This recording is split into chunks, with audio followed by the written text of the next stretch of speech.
गुरुवार का पहला मैच आईपीएल का पंजाब और आरसीबी के बीच वो शुरुआत से ही पंजाब के लिए बुरी खबर लेके आया जब शिखर धवन को अनफिट डिक्लेयर कर दिया और उसकी जगह फिर से सैम करन कप्तानी करने के लिए आए। आरसीबी ने सरप्राइजिंगली टॉस जीत के बैटिंग की। हालांकि विराट कोहली जो कि फाफ डुप्लेसी की जगह आज कप्तानी कर रहे थे, उनका कहना यह था कि दिन के मैच में कोई फर्क नहीं पड़ता है और कंपैरेटिवली आरसीबी की बॉलिंग जो है वो स्ट्रांग है। वो ये सोच रहे थे कि चूंकि ये चिन्नास्वामी का मैदान नहीं है तो यहाँ पे इनको बाद में कंट्रोल करने में ज्यादा आसानी रहेगी और अल्टीमेटली मैच में हुआ भी वही। फाफ और आरसीबी ने बहुत अच्छी शुरुआत की और जो कि वो करते हैं शुरुआत में ही वो टूट पड़ते हैं बॉलर्स के ऊपर पावर प्ले का फायदा उठाने के लिए। यहाँ पे सैम करन कप्तानी में काफी ज्यादा ढीला पड़ गया आज, क्योंकि देखिए सबसे पहले तो उसने टीम सिलेक्शन में बहुत ही बड़ी गड़बड़ कर दी, जबकि उसने पिछले मैच के man of the match Sikandar Raza को निकाल के उसकी जगह लियम लिविंगस्टन को ले लिया। अब आप तू भी अंग्रेज मैं भी अंग्रेज करके अगर आप ले लोगे टीम में तो उससे क्या होने वाला है। एक प्रूवन परफॉर्मर जो है सिकंदर रजा, जो पिछले मैच में मैन ऑफ द मैच रहा है, आपने उसको निकाल के एक आदमी को ले लिया जो कि पिछले 4 महीने से क्रिकेट ही नहीं खेल रहा है।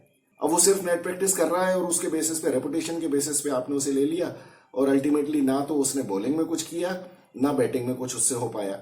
क्योंकि देखिए आज का विकेट बहुत आसान नहीं था, बॉल बल्ले पे जरूर आ रही थी लेकिन बॉल स्पिन हो रही थी। जो गलती फिर से सैम करन ने पावर प्ले में की आरसीबी के अगेंस्ट, आपको पहले ओवर से ही स्पिनर लगाना चाहिए। फाफ डुप्लेसी और विराट कोहली को अगर आपको रोकना है तो आपको स्पिनर से ही रोक सकते हो। आप उनको फास्ट बॉलर दोगे तो वो टूट पड़ेंगे, जैसा कि आज उन्होंने फिर किया। पहले 4 ओवर में 40 रन ठोक दिए उन्होंने। हालांकि इसने तीसरा चौथा ओवर हरप्रीत ब्रार स्पिनर से करवाया, लेफ्ट आर्म स्पिनर, लेकिन उसके बजाय इसको राइट आर्म लेग स्पिनर से करवाना चाहिए था, राहुल चहार से, या फिर हरप्रीत ब्रार को भी इसे बोलना चाहिए कि लेग स्टंप के बाहर से बॉल अंदर लेके आए दोनों राइट हैंडर्स के लिए। क्योंकि देखिए फाफ और विराट ये दोनों ही स्वीप नहीं खेलते हैं, तो जो बैट्समैन स्वीप नहीं खेलते हैं उनके लिए लेग स्टंप के बाहर रख के वहां से बॉल अंदर लाना इनके लिए बेनिफिशियल हो सकता है, क्योंकि फिर वो उन लोगों को शॉट्स मैन्युफैक्चर करने पड़ेंगे। लेकिन सैम करन से ये उम्मीद करना बेकार है, क्योंकि वो अपनी लाइफ में दूसरा ही मैच में कप्तानी कर रहा था। इतनी समझ आना मुश्किल है। लेकिन पता नहीं बाहर वो जो मैनेजमेंट है वो क्या कर रहा है बैठ के। उसको ये ध्यान रखना चाहिए कि फाफ और ये दोनों ही स्वीप नहीं मारते हैं, तो इनके लिए सबसे बढ़िया बॉल वो है जो लेग स्टंप के बाहर से अंदर आए। तो अब देखते हैं ये क्या करेंगे। फिर ये लोग, इन लोगों को स्लॉग स्वीप मारना ही पड़ेगा।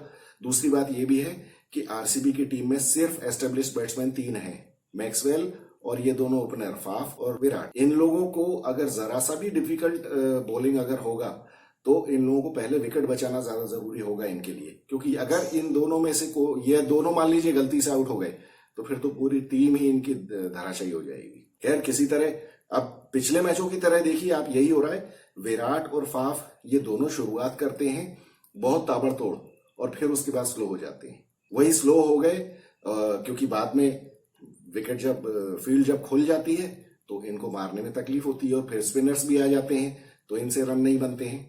अल्टीमेटली इन लोगों ने आखिरी में मार पीट के काफी कुछ अच्छा रिस्पेक्टेबल टोटल बना लिया था। 174 रन काफी बड़ा होता है स्कोर जिस तरह से इनकी शुरुआत हुई थी, क्योंकि ये लोग 13-14 ओवर तक तो सिर्फ 8 के रेट से ही खेल रहे थे और वहां पे भी हालांकि इनका एक भी विकेट नहीं गिरा था। आइडियली इनको उससे बहुत ज्यादा रन बनाने चाहिए थे, लेकिन मैक्सवेल पहली बार बॉल पे ही आउट हो गया और उसके बाद तो फिर इनके पास बैट्समैन है ही नहीं। तो ये इनके साथ सबसे बड़ी प्रॉब्लम है आरसीबी के साथ। बाद में जब पंजाब की बैटिंग शुरू हुई तो सिराज ने तो बिल्कुल तहस नहस करके ही रख दिया।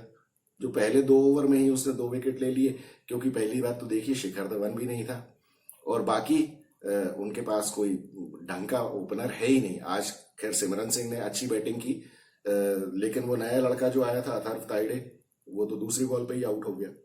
और शुरुआत में ही जब विकेट गिर जाता है और आपको मालूम है कि आपके पास आपका सबसे अच्छा बैट्समैन नहीं है तो टीम अंडर प्रेशर हो ही जाती है। फिर लियम लिविंगस्टन भी नहीं चला, मैथ्यू शॉर्ट भी जल्दी आउट हो गया, क्योंकि सिराज ने बॉलिंग ही बहुत अच्छी की।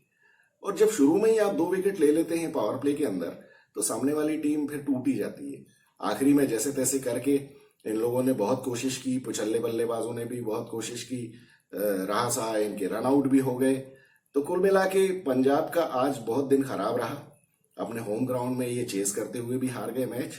और इसका बहुत बड़ा मैं दोष दूंगा सैम करन को। ना तो उसने बॉलिंग में कुछ किया, ना बैटिंग में कुछ किया, और कप्तानी में भी उसने बहुत बड़ा कबाड़ा कर दिया। आज के विकेट के ऊपर सिकंदर रजा एज अ बॉलर भी बहुत इफेक्टिव हो सकता था, और बैट्समैन तो वो अच्छा है ही, इसमें कोई डाउट ही नहीं है। और सबसे बड़ी बात, वो फॉर्म में है। अब इस तरह का अगर टीम सिलेक्शन होगा तो फिर टीम के जीतने के चांसेस बहुत ही कम है। देखते हैं पंजाब आगे वाले मैच में क्या करते हैं। मैं उम्मीद करता हूं कि शिखर धवन वापस टीम में आ जाए, नहीं तो ये सैम करन तो बिल्कुल ही कबाड़ा कर देगा इसका। मिलते हैं अगले मैच के बाद, हमारी दिल्ली और केकेआर के मैच के बाद। Vikas Saxena, the biased analyst. Thank you.